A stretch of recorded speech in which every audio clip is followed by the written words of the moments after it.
বিয়ের মণ্ডপে দাঁড়িয়ে সাক্ষ্য ঝিলের দিকে একদৃষ্টিতে তাকিয়ে থাকে। বিস্তারিত জানতে ভিডিওটি লাইক করে শেষ পর্যন্ত দেখতে থাকো। গল্পের শুরুতেই দেখা যাবে সাক্ষ্য রেডি হয়ে যাওয়ার পর সাক্ষ্যকে দেখতে সবাই চলে আসে। তখনই ভোমর বলে, দাদাভাই, তোকে দেখতে খুবই সুন্দর লাগছে, চৈতির সঙ্গে আজকে তোকে যা মানাবে না।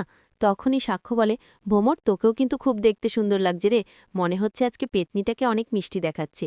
তখনই কেশব বলে, ঠিক বলেছ দাদাভাই, একদমই ঠিক বলেছ, আজকে আসলেই ভোমররে খুব সুন্দর লাগছে। তখনই দেখা যায় সাক্ষ্য বলে, আমি সত্যি সত্যিই বলছি কিন্তু কেশব, আজকে ভোমরকে খুবই মিষ্টি লাগছে, ওকে এত মিষ্টি আর আগে কখনোই লাগেনি।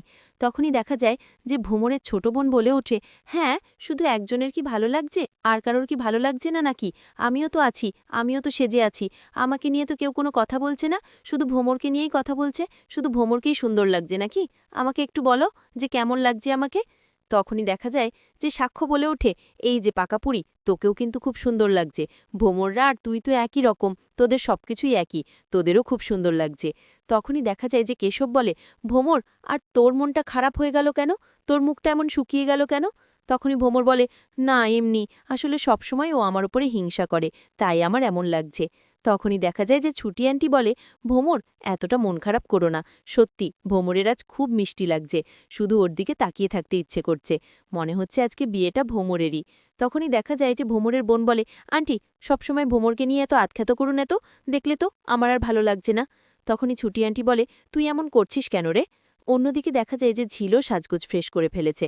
তখন ঝিলের বন্ধুরা ঝিলকে বলে, ঝিল, আজকে মনে হচ্ছে না তোর বিয়ে, সেরকমই আমার অনুভূতি হচ্ছে, কিন্তু কি হচ্ছে কিছুই তো বুঝতে পারছি না। আসলে বলতো, সাক্ষ্য স্যারের সাথে তোর কি রিলেশন ছিল? তুই তো আমাকে সেরকম কিছু বললি না। আর ডাক্তারবাবু বলেছে তুই আর কখনোই শহর ছেড়ে যাবি না। কি ডিল হয়েছে কি, আমাদেরকে একটু খুলে বলবি? তখনই ঝিল বলে, আসলে আমাকে সে বিয়ে করতে চেয়েছিলেন, কিন্তু আমি চাই না আমার জন্য আরেকজনের স্বপ্ন ভেঙে যাক, কারণ বিয়েটা তো ঠিক হয়ে গেছে, দুই পরিবারের সবকিছু ঠিক হয়ে গেছে। এখন যদি আমি সাক্ষ্য স্যারকে বিয়ে করে ফেলতাম, তাহলে সব মান সম্মান সবকিছু নষ্ট হয়ে যেত। এই জন্যই আমি চেয়েছিলাম যে এই বিয়েটা যাতে নষ্ট না হয়। এই জন্য সাক্ষ্য স্যার যা বলেছে তাতে আমি রাজি হয়েছি। উনি বলেছিলেন আমি যদি ওনার বিয়েতে সেজেগুজে বউয়ের মতে যাই, তাহলে উনি বিয়ে করতে রাজি হবে, তাই আমি রাজি হয়েছি, তাই আমি ওই বাড়িতে যেতে চেয়েছি। এরপরে অন্যদিকে দেখা যায় যে সাক্ষ্য তখন মনে মনে বলছে, কখন যে বিয়ের লগ্নটা আসবে, আর কখন যে আমি ঝিলকে দেখতে পাবো, আমার বউরূপে দেখতে পাবো। আমার তো আর সহ্যই হচ্ছে না, ঝিলকে কত মিষ্টি দেখাবে ওই লাল শাড়িতে, কখন যে ঝিলকে দেখতে পাবো সেটাই তো বুঝতে পারছি না। আর এখন তো ঝিলের বন্ধুদেরকেও ফোন করা যাবে না, তাহলে হয়তো তারা সন্দেহ করবে, আর হয়তো ঝিলও আসতে চাইবে না। এই জন্যই তো আমি কিছু বলতেও পারছি না, আর তাড়াতাড়ি আমাকে বিয়ের ওই মণ্ডপে যেতে হবে। তখনই সাক্ষ্য ছুটি আন্টিকে বলে, ছুটি আন্টি, আর কত দেরি আছে বলো তো বিয়ের লগ্নের?